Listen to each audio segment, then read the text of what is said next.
ભુજમાં આંતરરાષ્ટ્રીય યોગ દિવસના ઉપલક્ષ્યમાં યોગ શિબિરનું આયોજન કરવામાં આવ્યું હતું। વડાપ્રધાન નરેન્દ્ર મોદીના માર્ગદર્શન હેઠળ તેમજ ગુજરાત રાજ્ય યોગ બોર્ડ, અખિલ ભારતીય યોગ શિક્ષક મહાસંઘ અને જિલ્લા પંચાયતની આયુર્વેદ શાખાના સંયુક્ત ઉપક્રમે કચ્છ કલ્યાણ સંઘ ખાતે કાર્યક્રમ યોજાયો હતો। શિબિરમાં મોટી સંખ્યામાં યોગ સાધકો અને ખાસ કરીને 50થી વધુ મહિલાઓએ ઉત્સાહભેર ભાગ લઈને કોમન યોગા પ્રોટોકોલ અનુસાર વિવિધ આસનોનો અભ્યાસ કર્યો હતો। આ પ્રસંગે ઉપસ્થિત અગ્રણીઓએ યોગ અને આયુર્વેદના સમન્વય દ્વારા નિરોગી જીવન જીવવાની જડીબુટી સમજાવી હતી। કાર્યક્રમ દરમિયાન કચ્છ જિલ્લા પંચાયતની આયુર્વેદિક શાખાના સિનિયર મેડિકલ ઓફિસર ડોક્ટર પવન મકરાણીએ શાસ્ત્રોક્ત અષ્ટાંગે જણાવ્યું હતું કે આ વર્ષના વિશ્વ યોગ દિવસની theme yoga for healthy ageing રાખવામાં આવી છે।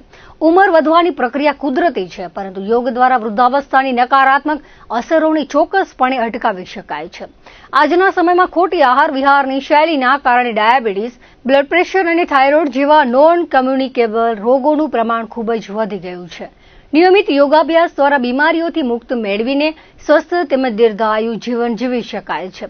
શિબિરમાં ભાગ લેનાર બહેનોને આયુર્વેદિક પદ્ધતિથી શુદ્ધિક્રિયા કરવા માટે નેતી પોટનું વિનામૂલ્યે વિતરણ પણ કરવામાં આવ્યું હતું।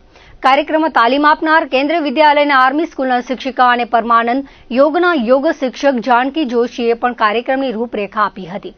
તેમણે જણાવ્યું હતું કે આ શિબિરનો મુખ્ય ઉદ્દેશ્ય વડાપ્રધાનના સંકલ્પ અનુસાર દેશના ખૂણે ખૂણે અને ઘર ઘર સુધી યોગનો સંદેશ પહોંચાડવાનો છે। સમાજનો દરેક નાગરિક વૃદ્ધાવસ્થા સુધી સંપૂર્ણપણે નિરોગી અને સક્રિય રહે તે માટે જ બહેનોએ આ કોમન યોગા પ્રોટોકોલનો અભ્યાસ કરાવવામાં આવી રહ્યો છે। તેમણે વધુને વધુ લોકોને દૈનિક જીવનમાં યોગને અપનાવીને સ્વાસ્થ્ય ક્રાંતિમાં જોડાવા માટે અપીલ કરી હતી। કચ્છવાસીઓને આંતરરાષ્ટ્રીય યોગ દિવસની શુભેચ્છાઓ પાઠવી હતી। શિબિરમાં ભુજના વિવિધ વિસ્તારોમાંથી આવેલા સાધકોના જોશ અને શિસ્તબદ્ધ યોગાભ્યાસથી વાતાવરણ યોગમય બની ગયું હતું।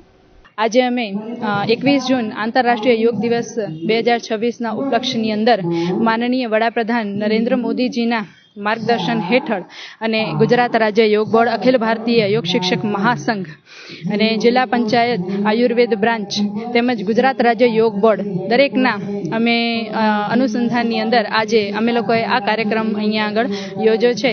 ત્યાં 50થી ઉપર અમે વધારે બહેનો અહીંયા આગળ એકઠા થયા છે અને યોગનો કોમન યોગા પ્રોટોકોલનો અભ્યાસ કરાવી રહ્યા છીએ। અમારો પણ ઉદ્દેશ્ય એ જ છે કે ઘર ઘર સુધી યોગ પહોંચે।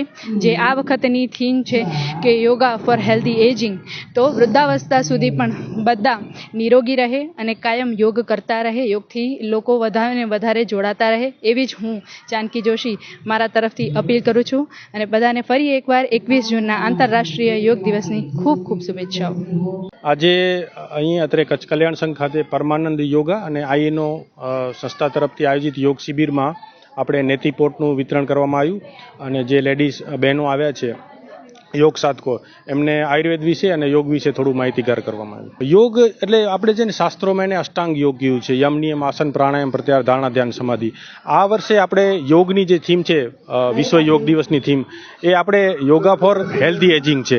એટલે હેલ્ધી એજિંગ એટલા માટે કે એજિંગ તો વૃદ્ધ તો થવાનું છે, પણ કઈ રીતે આપણે જે છે વૃદ્ધાવસ્થાને અટકાવી શકીએ છીએ એ બાબતે આપણે વધારે એના ઉપર આપણે ફોકસ કરવાનું છે। તો આ વર્ષે અમે વધારે સ્વસ્થ કેમ રહી શકાય અને જે આપણને રોગો લાગુ ન પડે, ખાસ કરીને આપણે અત્યારે આહાર વિહારની ખોટી આદતોના કારણે જે રોગો થાય છે, નોન કોમ્યુનિકેબલ ડિસીઝ, ડાયાબિટીસ છે, બ્લડ પ્રેશર છે, થાઇરોઇડ છે, આ બધા રોગોને કેમ અટકાવી શકાય અને કેમ સ્વસ્થ અને લાંબુ જીવન જીવી શકાય, એના માટે આ વિશ્વ યોગ દિવસના અંગે માર્ગદર્શન આપવાનું।